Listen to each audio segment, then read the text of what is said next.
bring on Rolly.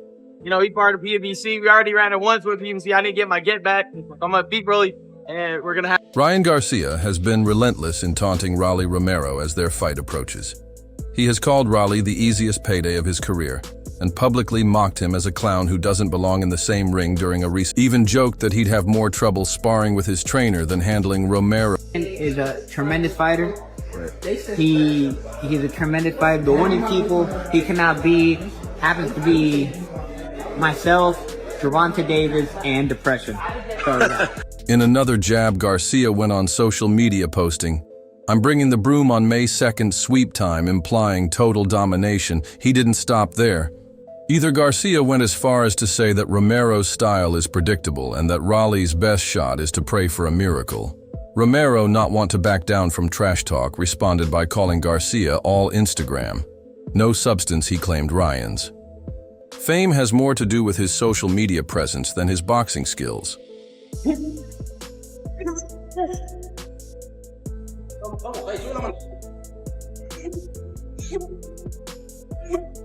But even that comeback fell flat for most fans who see Garcia as leagues above Romero.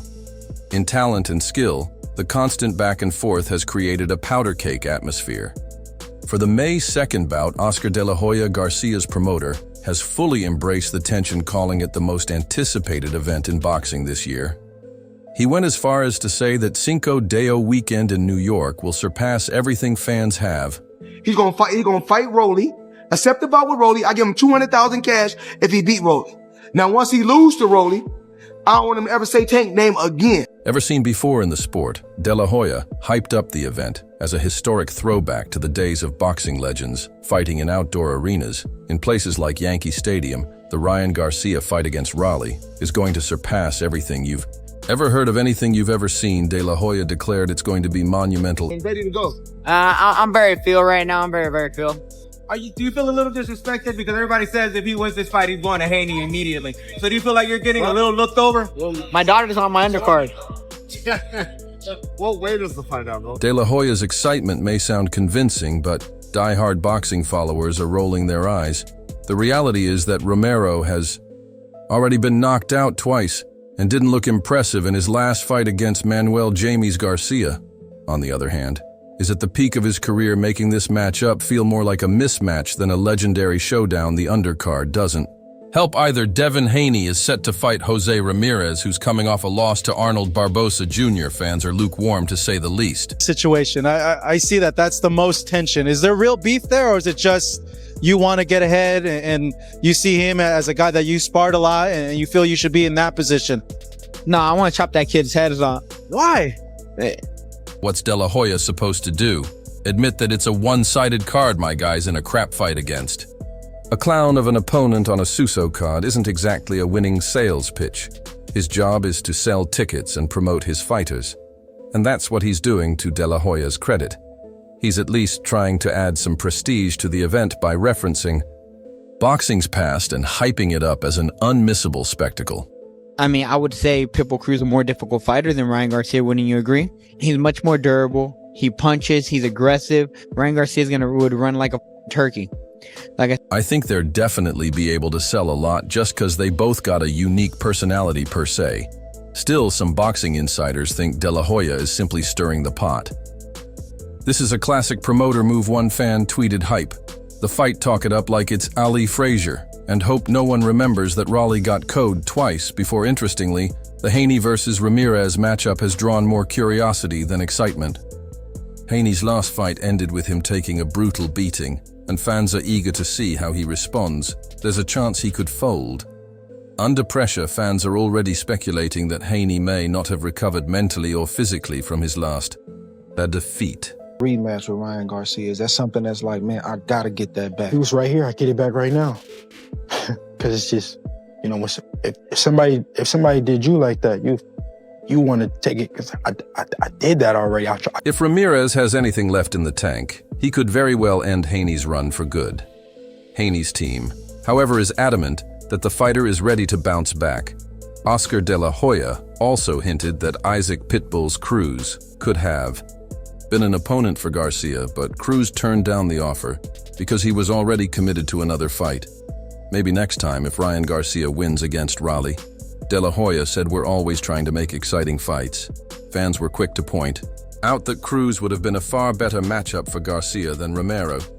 Many believe that Turki Al-Sheikh, who is helping organize the card, should find a last-minute replacement for Romero and Ramirez to give the event more credibility. I still think Devin Haney can beat Ryan Garcia. Oh, yeah. I do. Don't fight that type of style. Don't stand right in front of him. Yeah. Do your Devin Haney, and get out of there. And that's what you do with rematches. You find everything you did wrong, you know it instantly after. De La Hoya's hype machine, however, isn't slowing down. He emphasized how special the Cinco de Mayo weekend is for boxing and insisted that Garcia's fight will be extraordinary, but most fans aren't buying it. They know that Garcia will likely dominate. Romero, without much resistance, the fight, while potentially entertaining in a one-sided way, isn't expected to offer much suspense. And while De La Hoya is building this up as an all-time event, many are already looking past Romero and toward Garcia's next potential opponents, especially Devin Haney. Romero Ryan Garcia would be an amazing fight. Me and Ryan sparred way back when. We sparred twice, and there's always it's gonna be. That fight will sell out. I know that fight will sell out. That's one. For fans now is how Haney performs in his upcoming fight. His reputation took a huge hit after his last defeat, and many wonder if he can ever reclaim his former glory. Some believe Haney might even be mentally checked out, taking this fight just for the payday. If Ramirez manages to pull off an upset, it could end Haney's career at the top level of the sport.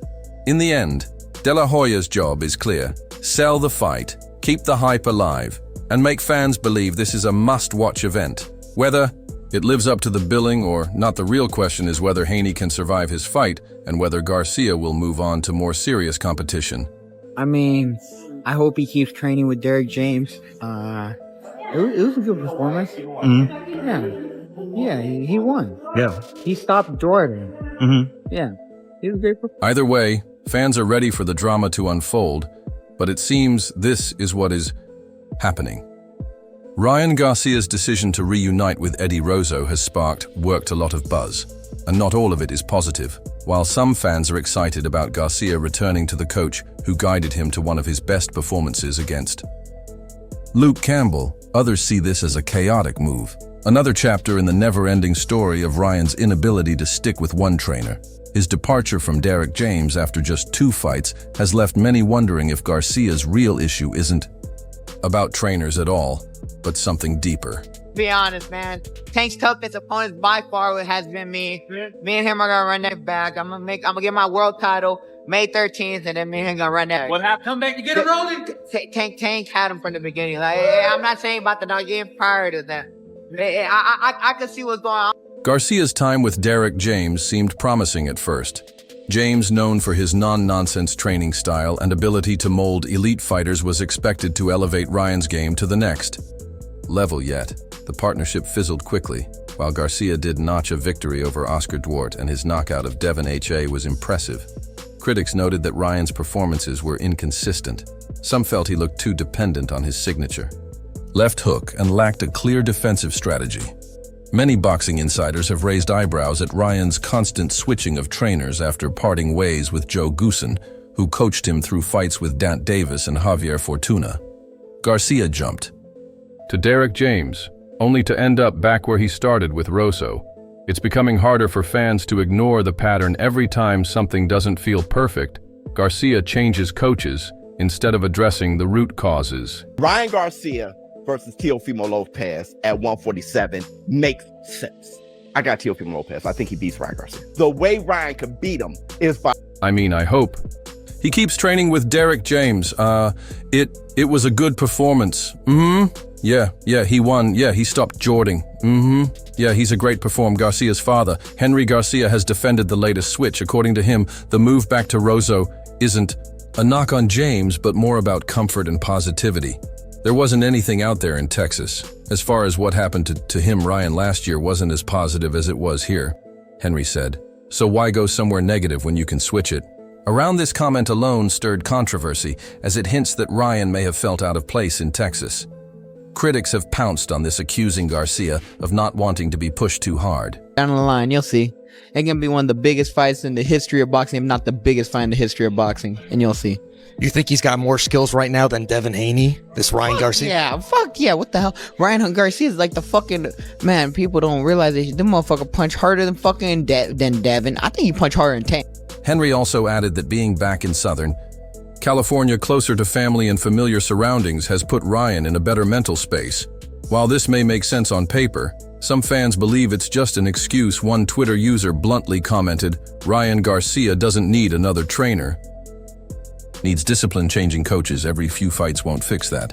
Another layer of controversy comes from Garcia's potential clash with Teofimo Lopez, who recently joined Eddie Rosso's camp. Ryan and Tao are set to fight in February 2026, and while it's unlikely they'll train together, it's still a strange dynamic.